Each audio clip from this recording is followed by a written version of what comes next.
Hoy en Retrologando vamos a recordar una serie de animación emblemática, fundamental, que ha recorrido pues yo no sé qué cantidad de países, porque el material original así lo recomienda y así lo condiciona. Y me refiero a la versión de 1979 en serie, en versión serie televisiva de animación, de Don Quijote de la Mancha, de Vida Cruz Delgado.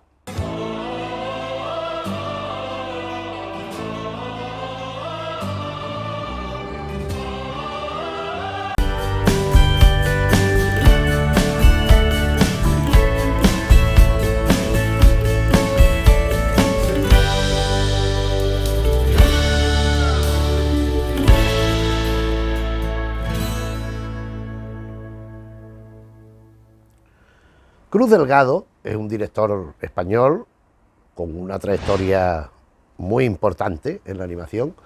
Ya le dedicaremos un vídeo a el resto de su labor, donde encontramos pues desde dibujos animados pioneros en formato de cortometrajes de estas películas que sumaban uno y otro, programas televisivos, series televisivas, y después hizo El Quijote en el año 79. A partir de aquí pues hace otras series, por ejemplo Los Trotamúsicos, que era uno de los 4 músicos de Bremen, el gallo, el gato, el perro y el burro. Después hizo una película de los viajes de Gulliver en el país de los gigantes. Tenía proyectado el Lilliput, pero no lo llegó a realizar. En fin, y otra serie de materiales que abordaremos en otro momento. Hoy nos vamos a fijar en El Quijote, que fue y es un fenómeno de serie animada. O sea, aquí tengo un libro coescrito por su hijo, de Don Quijote a los Trotamúsicos, Jorge San Román, y Cruz Delgado Sánchez, que es su hijo, donde vienen una serie de informaciones a propósito pues de todo lo que es Cruz Delgado, pero específicamente en el caso que nos ocupa y que nos interesa, de Don Quijote de la Mancha. ¿En qué consiste la serie de Don Quijote? Pues bueno, pues adaptar la novela de Cervantes, la novela por excelencia de la historia universal, al formato televisivo dirigido a público de todas las edades a través de la animación, incluidos los niños. De hecho, hay algún elemento que no está en El Quijote para infantilizar, para alcanzar más al público de los niños, como por ejemplo las intervenciones constantes del galgo, que sí aparece mencionado por Cervantes en el principio ya del Quijote, que le dice dueño de rocín flaco, de galgo corredor. Pues el galgo aquí le sirve de excusa para que vaya teniendo bastante presencia a lo largo de la serie. O de un cuervo que hay que también hace gracietas y tal y cual. Bueno, es una adaptación a lo largo de 39 episodios, 39 capítulos, que se dice pronto, que fue, pues, yo creo que es la versión quizás más fiel que ha habido de Don Quijote en la letra y en el espíritu. Porque aquí está combinando muchas de las partes de los diálogos, son literales muchas veces, quizás en algunos casos adaptados a la modernidad, pero sin duda con un afán de mantenerse fiel al original cervantino. Y muchos de los, aparte de los dibujos, muchas de las situaciones de los momentos de la acción de animación, están ambientadas como fondo en lugares donde sucedió supuestamente tal acontecimiento. Es decir, si habla de, qué sé yo, de los molinos de Alcázar de Calatrava, y pues aparecen los molinos aquellos. Si aparece la playa de Barceloneta, aparece la playa de la Barceloneta, y van los dibujos moviéndose por allí. Aquí, en este libro, hay unas partes primeras de Cruz Delgado, de lo que hacía de dibujos, tal, de historietas, hasta llegar al Quijote, donde aparecen bastantes elementos. Mira, aquí hay una cosa muy interesante. Artículo de periódico: Don Quijote cabalga ahora en la televisión china. Y aquí, por ejemplo, cuando apareció en la revista TP, en la portada, el teleprograma que era tan conocido. Y después, en una segunda parte, que habla detenidamente de cada uno de los largometrajes, de los trabajos de Cruz Delgado, aparece ya Don Quijote de la Mancha. Esto lo enseño para no tener que ir mostrando después, donde vemos storyboard, que ahora me detendré un poco en esto del storyboard, el diseño del personaje de Don Quijote en particular, aunque en algún caso aparece Sancho. Aquí tenemos el diseño del personaje. Sancho, Don Quijote, momentos determinados de la acción. Aquí viene ficha técnica, el disco que se publicó y la letra de la canción más conocida. Aquí ya vemos los dibujos coloreados. Y aquí otros personajes, pero es que lo que estoy buscando no es eso. Pero bueno, aquí tenemos otros personajes ya con color. Para los 4 personajes fundamentales, es decir, Sancho, Quijote, Cervantes, y el otro no recuerdo si era Sansón Carrasco o cuál, pero Sancho, Quijote y Cervantes seguro, se utilizaron 80 colores para la definición completa. Aquí tenemos los principales protagonistas del elenco. Aquí está Don Quijote, aquí está Dulcinea, el ama, Cervantes, y en esta otra página, el cura, Don Quijote, el barbero y la sobrina. En estas 2 páginas, estos se hicieron, bueno. ¿Ve? Aquí está un fondo dibujado sobre la extensión de la Mancha en el momento en que el Quijote ataca al molino. Pero es que a mí me interesa buscar, a ver si, mira, aquí llevado por las aspas del molino el pobre Don Quijote allí, ay, y el Sancho, mi señor. Mira, ¿ves? Esto es lo que yo estaba buscando, esto de aquí. Esto es a lo que yo me refería. Los dibujos moviéndose en un ambiente extraído de la realidad. Bueno, aquí pues productos de merchandising y tal, igual que fueron sacando, que fue muy... Yo todavía conservo un álbum de estampas de Danone, de cromo. Bien, esta es la historia de Don Quijote desde el inicio hasta su fallecimiento. Es lo que va tratando la serie. Son, ya digo, 39 capítulos que empiezan con un lugar de la Mancha y blum, y concluye Don Quijote cabalga hacia las estrellas con el fallecimiento de Don Quijote. Bien, ¿cómo llega a producirse esta serie? Pues Cruz Delgado ya llevaban rumiándolo mucho tiempo. Cruz Delgado siempre manifestó, y su hijo lo explica en este libro que acabo de explicar, porque claro, es que ¿quién lo va a conocer mejor que su hijo, que convivía con él y que lo trataba a diario y tal? Siempre estaba dándole vuelta al Quijote. Oye, ¿qué me gustaría a mí hacer Quijote en dibujos animados? ¿Qué me gustaría? Pero no encontraba la forma. Entonces se asocia con José Romagosa. José Romagosa era un productor de merchandising de animación, con mucha experiencia en lo que, pues sí, álbumes de cromos, que sí cuentos, que sí objetos, que sí yogures, que sí muñequitos, todas estas cosas. Este señor era un crack en este asunto. Entonces se unen, deciden proponer un proyecto en 1978 a Televisión Española, y Televisión Española lo acepta. Hacen 8 o 10 capítulos, muy bien, pero la cosa empieza a torcerse, porque, de hecho, formaron una productora, Cruz Delgado y José Romagosa, que nada más que duró la existencia de la serie del Quijote, no hubo más. La cosa se tuerce porque resulta que había unos plazos que cumplir. Entonces, los capítulos no llegaban porque tenían hecho unos pocos, pero iban adaptándose, entonces tenían contratado una serie de dibujantes. El procedimiento era esto que hemos visto. Vamos a buscar la paginita otra vez de los bocetos del storyboard. Aquí está. O sea, aquí cada situación era de esta forma. Cruz Delgado hacía a modo de viñeta, hacía 32 viñetas por segmento de acción. Aquí en este caso en particular, pues es casi el principio. Esto es el principio. Y entonces, a partir de aquí, había una serie de dibujantes contratados que iban pues haciendo. Entonces lo hacían en tinta, en blanco y negro, en celuloide, las láminas de, pues eso, de unos 20 por 29, una cosa así. Después le daban el color. Cruz Delgado iba supervisando la calidad del producto definitivo.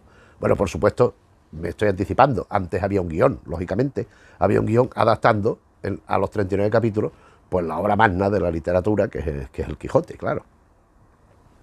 Procuran no eliminar demasiadas cosas, en fin. Entonces, este procedimiento que digo, él hacía los dibujos iniciales, las viñetas, digamos, del storyboard, y lo otro iban completando. ¿Qué ocurre?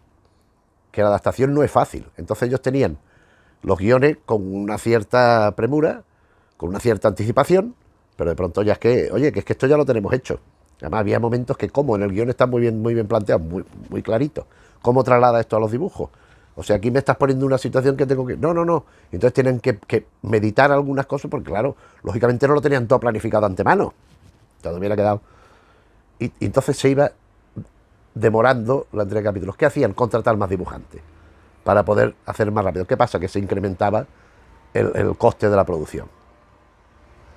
Empezó a ver que si sí, que si no, dimes y diretes, y bueno, pues la serie se concluyó. Si uno compara los primeros capítulos con los finales, se da cuenta que el nivel de calidad va descendiendo, por esto que acabo de explicar, porque tenían cada vez que correr más, y termina la producción de la serie, se emite, que es un exitazo, pero la sociedad se separa y ya nunca más vuelven a trabajar juntos. ¿Qué ocurre? Que la serie pues funciona estupendamente. Los personajes se hacen entrañables, las situaciones, para quien le son familiares, pues ya le parecen interesantes, para quien no, está descubriendo un universo de imaginación, toda vez que de buen quehacer, de buen retrato de los personajes. Es que cualquier versión del Quijote, aquí hemos hablado del Quijote en el teatro, hemos hablado del Quijote en un cómic, hemos hablado del Quijote en algunas ocasiones, es que el Quijote es algo que si se hace con un mínimo de rigor, de cariño, de atención, es un éxito seguro, porque no se pueden retratar mejor los personajes, las situaciones. Hombre, lo mejor es leer la novela original, qué coño, pero si no, pues las adaptaciones son relativamente fáciles de hacer en una primera estancia, en un primer estado. Ya después, alcanzar un nivel óptimo ya no es nada fácil, es muy difícil. De hecho, las versiones de Gutiérrez Aragón en serie de televisión, que también la comentamos aquí, y su segunda parte en El Caballero Don Quijote, en película, protagonizada por Juan Luis Galiardo y por Carlos Iglesias, las versiones de cine que ha habido a lo largo de toda la vida, de teatro, de cómic, pues sí, tienen todas sus aciertos, todas tienen sus méritos, pero ninguna llega al nivel de original.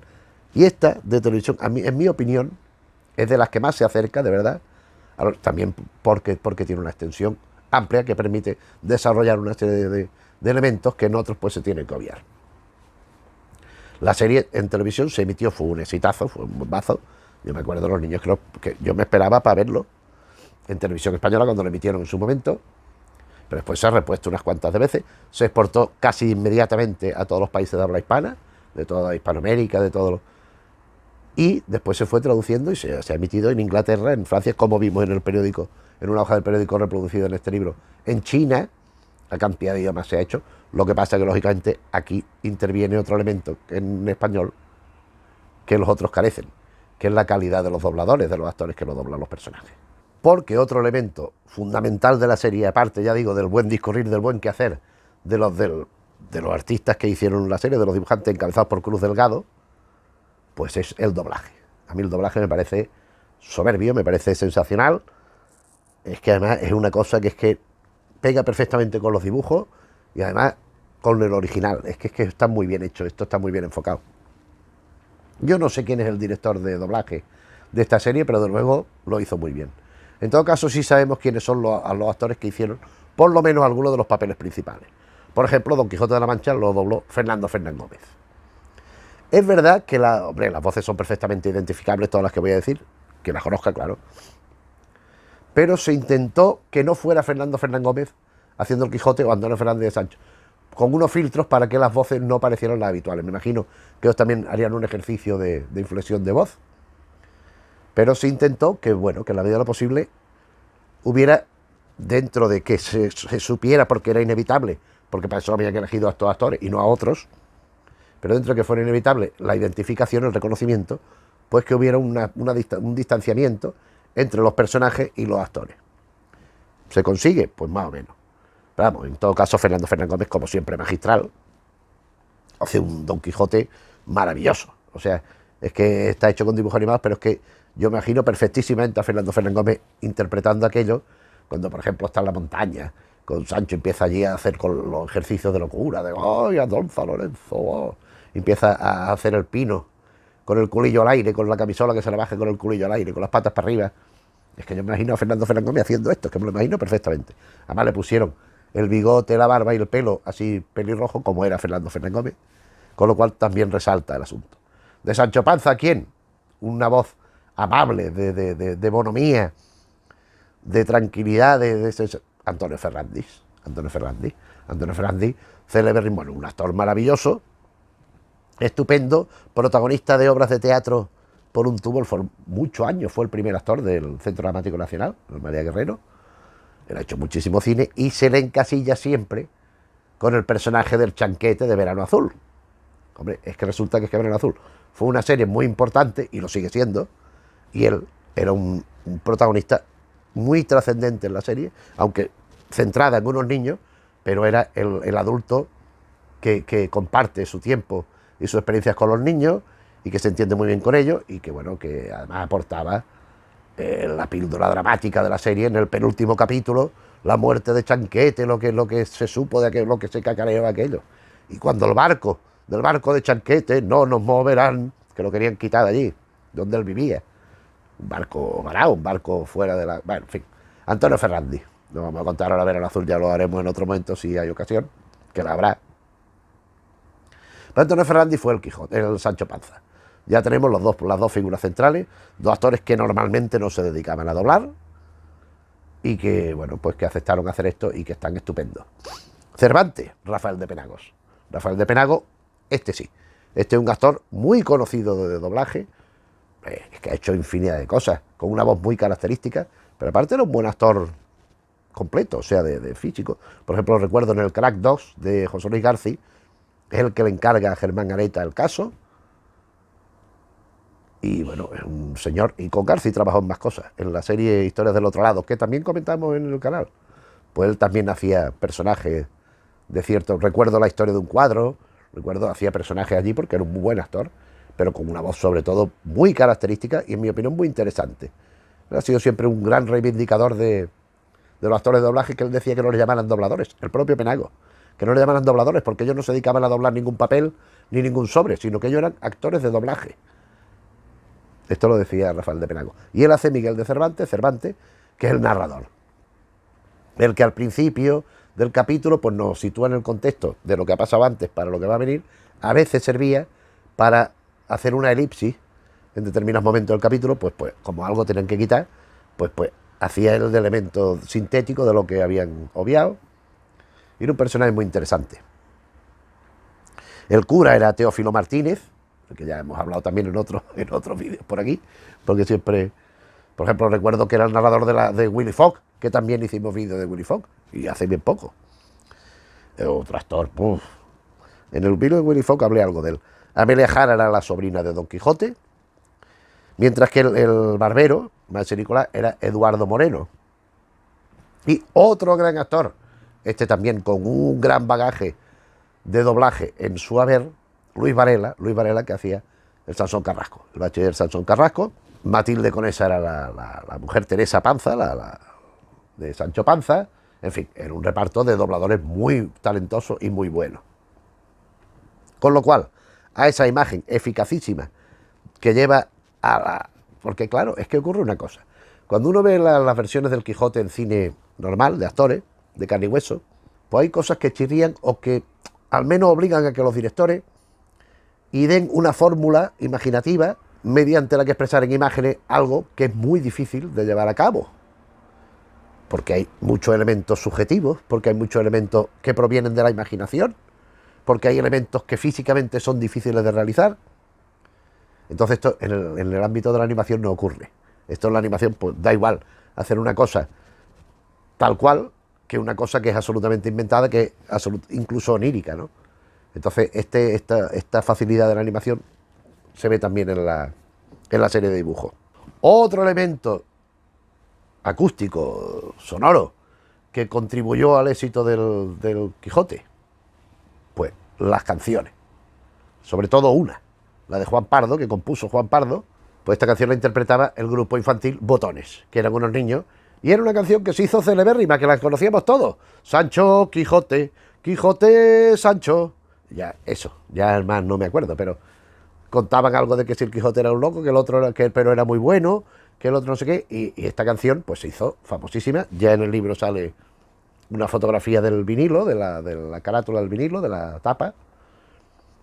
Pero es que la música fue muy importante. Según se lee en el libro y en otros lugares de información que hay por ahí, pues el procedimiento era el guión adaptarlo. Entonces, a partir de ahí, ya teniendo el storyboard de la situación, realizar el doblaje para poder incorporar el movimiento de la boca con la voz que estaba sonando.